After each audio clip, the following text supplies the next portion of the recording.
ये एक अच्छा थिंकिंग प्रोसेस के लिए है। पाथ फाइंडर, इसको सोल्यूशन मत देखना।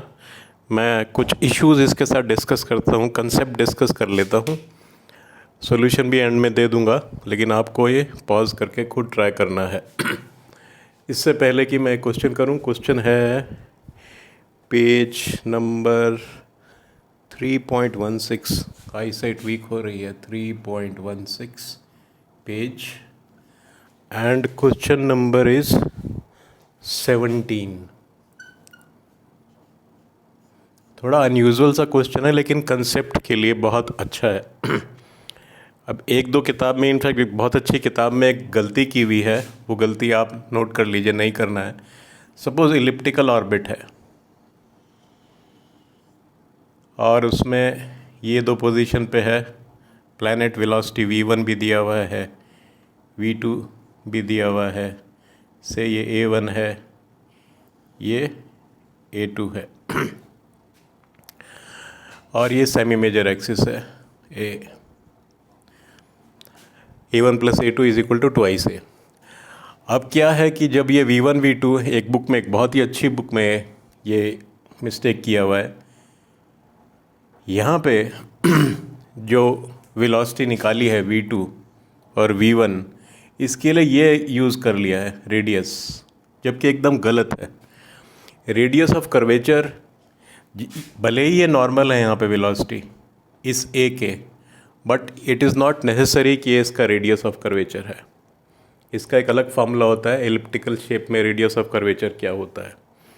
तो इसको एनर्जी मेथड से करना था। एनीवे, एक बहुत ही पॉपुलर ऑथर की बुक में ये मिस्टेक किया हुआ है कि इसको रेडियस लिया हुआ है इस वेलोसिटी को निकाल यूज़ करने के लिए, which is wrong. Means centrifugal force ले लिया है, ग्रेविटेशन और सेंट्रीफ्यूगल फोर्स को लिंक कर दिया है और सेंट्रीफ्यूगल फोर्स इसके बेसिस पे निकाल लिया है, जस्ट बिकॉज ये परपेंडिकुलर है और ये सन है और ये अर्थ है। जस्ट बिकॉज ये परपेंडिकुलर है ज़रूरी नहीं है कि ये रेडियस ऑफ कर्वेचर है। Radius of curvature is different. Now coming to this question, इसमें भी वही कंसेप्ट है। पूछा है कि एक बीड है जो स्लाइड करती है इस रोप पे, मैसिव रोप है, बहुत लंबी रोप है जिसका मास m है, लेंथ l है। मास दिया हुआ नहीं है, हम मान लेते हैं l है, लेंथ l है। तो कभी भी ऐसे क्वेश्चन में पहले ध्यान से क्वेश्चन पढ़ना है, 2 बार क्वेश्चन पढ़ना है। और ये लेंथ l गलती से ये मत लिख देना, जो इसमें मिस्टेक हो सकती है। एक तो ये मिस्टेक हो सकती है, दूसरा लगेगा कि यार लोएस्ट पॉइंट पे हमारे से एक्सेलरेशन पूछ लिया इसने। अब लोएस्ट पॉइंट पे तो एक्सेलरेशन है ही नहीं, ऐसे लगेगा ना नॉर्मली, क्योंकि एक्सेलरेशन का मतलब दिमाग में बैठा हुआ है कि कोई बॉडी है, चल रही है, जो भी पाथ है ये एक्सेलरेशन है। पर ये टेंजेंशियल है ना, एक नॉर्मल एक्सेलरेशन भी होती है। उसने कुछ नहीं लिखा, उसने एक्सेलरेशन पूछा, तो दोनों है तो दोनों का रिजल्टेंट आएगा। एक है तो एक आएगी, ये हो सकती है, ये हो सकती है दोनों हो सकती है कहीं पे। तो यहाँ पे माना कि ग्रेविटी का कोई हॉरिजॉन्टल कंपोनेंट नहीं है, ए टेंजेंशियल तो ज़ीरो होगा। लेकिन क्योंकि ये फॉल हुआ है डिस्टेंस d, तो यहाँ पे एक वेलोसिटी तो एक्वायर की है उसने tangential, which is twice G D V square, here is twice G D. अब जो गलती करने के चांस हैं कि यहाँ पे, ठीक है, पहले तो यही कन्फ्यूज़न होगा कि एक्सेलरेशन कैसे हो सकता है, ये तो ज़ीरो है। चलो दिमाग में आ गया कि यहाँ पे नॉर्मल एक्सेलरेशन होगा। अब जो गलती कर सकते हैं, फिर मैं पॉज करूँगा, गलती कर सकते हैं कि अरे ये तो हो जाएगा a n is v tangential square upon d, क्योंकि ये लग रहा है नॉर्मल है, विच इज़ रॉन्ग।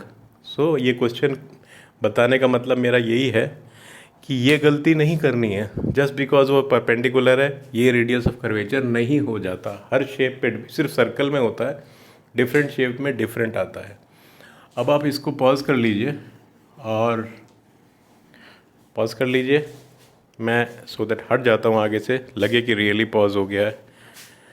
अब पॉज कर लीजिए, ध्यान से देखिए, आप इसको अब करिए। चलिए, होपफुली आपने ये कर लिया होगा। मैं इसका कंसेप्ट समझा देता हूँ। इस क्वेश्चन में मैंने पहले भी डाला हुआ था, शायद अंग्रेजी में था, तो मैं इस बार हिंदी में डालना चाह रहा हूँ। तो ये ऐसे क्वेश्चन में, अजीब से क्वेश्चन हो तो कहीं पे जो है ऐसे क्वेश्चन में फंस जाओ ना, तो पहले सिमिट्री ढूंढो कोई। अगर कोई सिमिट्रिकल चीज़ है ना, तो इमीडिएटली वो लाइन खींच दो जहाँ पे सिमिट्री है। तो अब मैं देखो सिमिट्री ढूंढता हूँ इसकी, ऐसे करके यहाँ पे आके ये जो है ऐसे एक जैसा है दोनों साइड पे, ठीक है। अब मुझे जो है रेडियस ऑफ कर्वेचर निकालना है यहाँ पे, ये तो नहीं है, यहाँ पे रेडियस ऑफ कर्वेचर निकालना है। तो मैं थोड़ा सा एक हमेशा ऐसी सिचुएशन में एक ले लो, डी एल, ये आर है और ये डी थीटा है। मैंने एक रेडियस ऑफ कर्वेचर निकालने का वीडियो, साइलेंट वीडियो डाला हुआ है, वो भी देख सकते हैं। रेडियस ऑफ कर्वेचर निकालना आना चाहिए। तो ये हमारा हो गया radius of curvature, D theta is D L upon R. एक तो ये चीज़ हो गई। तो आप सोचेंगे मैंने ये क्यों बनाया, ये तो अलग चीज़ है। दोनों लिंक्ड हैं, देखिए दोनों यूज़ होंगे इफ़ नॉट लिंक्ड। आप ये मैं सिमेट्री इसलिए यूज़ कर रहा हूँ कि मुझे सपोज़ अब मैं इस शेप को यूज़ करूँ, यहाँ पे मैं ले लेता हूँ T1 और यहाँ पे ले लेता हूँ T1 प्लस DT1 और ये डी थीटा ऐसे मैंने पॉजिटिव माना है, ऐसे मूव कर रहा हूँ। तो अगर मैं किसी तरह से पता लगा लूँ यहाँ पे ये T1 का जो खेल है ये क्या है, T1 कितना है, मेरे काम आएगा। तो यहाँ पे अगर मुझे T1 पता चल जाए तो मेरे काम आएगा। अब आप देखिए ये तो इक्विलिब्रियम में है ना चेन, यहाँ कोई टेंशन T0 है, उस T0 की वैल्यू वर्टिकल कंपोनेंट से आ जाएगी। सपोज़ ये एंगल जो है ऐसे थीटा ज़ीरो है, so T0 sine theta zero into 2 is equal to mg। So T0 is mg upon 2 sine theta zero, ये आ गया। अब हॉरिजॉन्टल कर लीजिए, यहाँ से तो कर ही लेंगे, ये T cos theta is equal to T cos theta, लेकिन यहाँ बीच में आइए, हमेशा सिमेट्री ढूंढिए, मिसिंग एलिमेंट्स निकल के आ जाएंगे। अब हॉरिजॉन्टल कंपोनेंट इक्वेट कर दीजिए। So T0 cos theta zero, this is theta zero, is equal to T1। So T1 is mg upon 2 tan theta zero. अब हमारा T1 पता चल गया, ये पता चल गया। अब इस शेप में आते हैं, वर्टिकल कंपोनेंट या इक्वेट कर लीजिए। ये एंगल कितना हुआ, ये डी थीटा है ना, तो वर्टिकल कंपोनेंट हुआ T1 plus DT1 D theta sine D theta होगा ना, साइन डी थीटा को मैंने डी थीटा लिख लिया, is equal to lambda is mass per unit length of the chain, lambda is weight per unit length, mg अपॉन l, force per unit length. So lambda into D L. Equation खोल लीजिए, T1 D theta, DT1 D theta को ignore कर दीजिए, is equal to lambda. Now what is D L is R D theta, R D theta.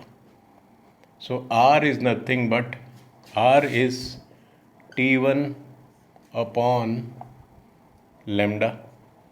So R is T1 upon, and what is lambda is mg upon L, and what is T1 is mg upon twice tan theta 0 is T1 and L upon mg. So R is T1 is R will be, yes, R is L upon 2 tan theta 0, ये मेरा radius आ गया। Now what is the normal acceleration, an is velocity, tangential velocity का square is twice gd upon r is L upon 2 tan theta 0 is 4gd upon L tan theta 0 is an, let me see, answer question 17, 4GD tan theta zero नीचे था ना, sorry ये tan theta यहाँ था twice, तो ऊपर आएगा tan theta zero, ऊपर आएगा, ये नीचे था tan थीटा ज़ीरो। जस्ट लिखने में वो सिली मिस्टेक ना, बोर्ड पे काफ़ी चांसेस हैं। सो R इज़ 1/2 और tan थीटा नीचे था तो tan थीटा ऊपर जाएगा। तो ये कंसेप्ट है इस प्रॉब्लम में। I hope it was useful.